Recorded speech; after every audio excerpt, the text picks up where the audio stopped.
अंधेरी रात, जमीन खामोश, हवा भी जैसे सांस रोके खड़ी है। अचानक एक आवाज, ऐसी आवाज जो कभी किसी ने नहीं सुनी। एक सूर, एक नफखा, और फिर सब कुछ बदल जाएगा। वो लम्हा जब पहाड़ रेत बन जाएंगे, समंदर आग बन जाएंगे, और इंसान जो खुद को हमेशा ताकतवर समझता था, खौफ से कांप उठेगा। कुरान बार बार पूछता है, कयामत क्या है और तुम क्या जानो कयामत क्या है? वो दिन जिसका वादा हर नबी ने किया, वो दिन जिससे कुफ्फार ने इनकार किया, वो दिन जिसके लिए मोमिन ने जिंदगी भर तैयारी की। मगर सवाल ये है, कयामत कब आएगी, और जब आएगी तो इंसान पर क्या गुजरेगी?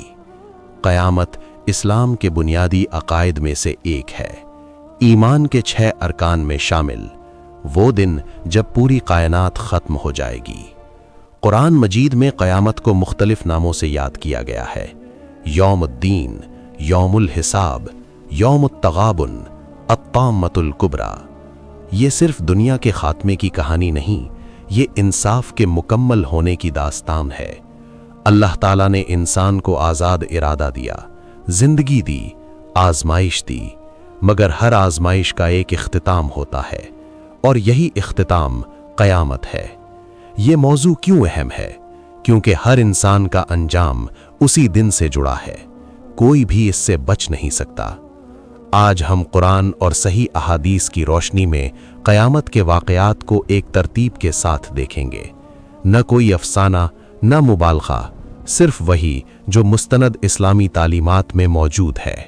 सीन 1, क़यामत की निशानियाँ।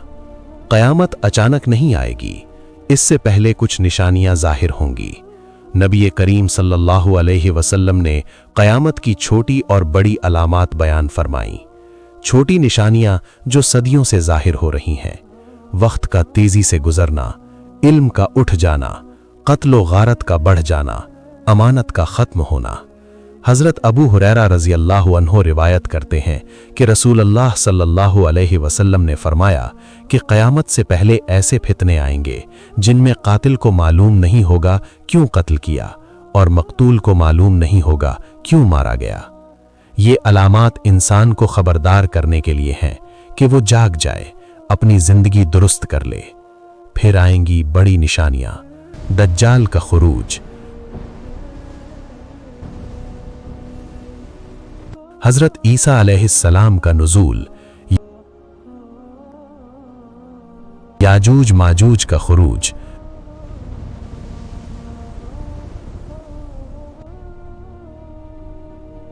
धुएं का जाहिर होना, जमीन का धंस जाना, और सूरज का मगरिब से तुलू होना। ये वो वाक़यात हैं जिनके बाद तौबा का दरवाज़ा बंद हो जाएगा। सीन 2, सूर का फूंका जाना। फिर वो लम्हा आएगा जिसका वादा किया गया।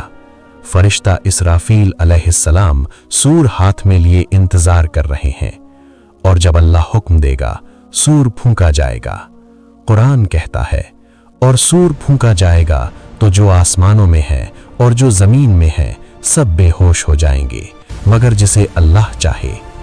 एक आवाज और कायनात लरज उठेगी, पहाड़ चलने लगेंगे, जमीन हिल जाएगी, सितारे टूट जाएंगे। ये दुनिया जिसे इंसान हमेशा के लिए समझ बैठा था, पलक झपकते खत्म हो जाएगी। हर ताकत खत्म, हर हुकूमत खत्म, हर गुरूर खत्म, सिर्फ अल्लाह की बादशाहत बाकी रहेगी।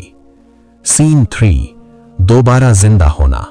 फिर एक अरसा गुजरेगा जिसकी मुद्दत सिर्फ अल्लाह जानता है।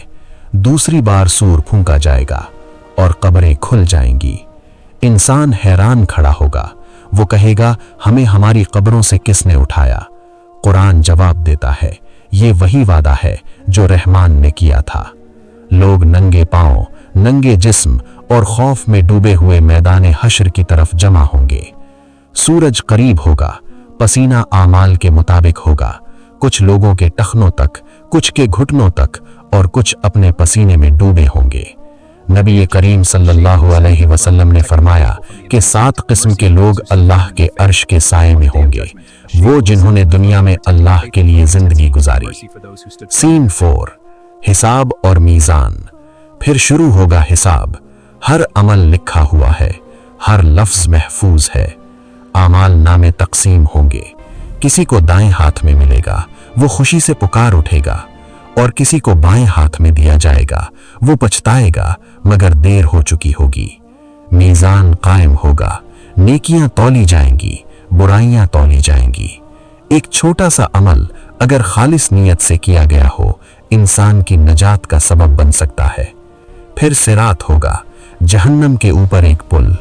کچھ لوگ بجلی کی طرح گزریں گے، کچھ رینگتے ہوئے اور کچھ نیچے گر جائیں گے۔ یہ قیامت کا سب سے شدید لمحہ ہوگا۔ انسان اپنے نبی کو تلاش کرے گا۔ حضرت آدم علیہ السلام معذرت کریں گے، حضرت نوح علیہ السلام معذرت کریں گے، حضرت ابراہیم علیہ السلام معذرت کریں گے۔ آخرکار سب محمد صلی اللہ علیہ وسلم کے پاس آئیں گے۔ وہ سجدے میں گر جائیں گے اور اللہ سے شفاعت کی درخواست کریں گے۔ یہ مقام محمود ہوگا۔ حساب شروع ہوگا، انصاف مکمل ہوگا، جنت اور جہنم کے فیصلے سنائے جائیں گے، اور پھر ہمیشہ کی زندگی شروع ہو جائے گی۔ قیامت صرف ایک خوفناک واقعہ نہیں، یہ امید بھی ہے۔ ظالم کے لیے انجام، مظلوم کے لیے انصاف۔ یہ ہمیں یاد دلاتی ہے کہ دنیا عارضی ہے، ہر لمحہ قیمتی ہے، ہر عمل اہم ہے۔ آج اگر انسان اپنے اعمال درست کرے تو قیامت خوف کا دن نہیں بلکہ کامیابی کا دن بن سکتی ہے۔ سوچیں، اگر آج آخری دن ہو تو ہم کیا بدلیں گے؟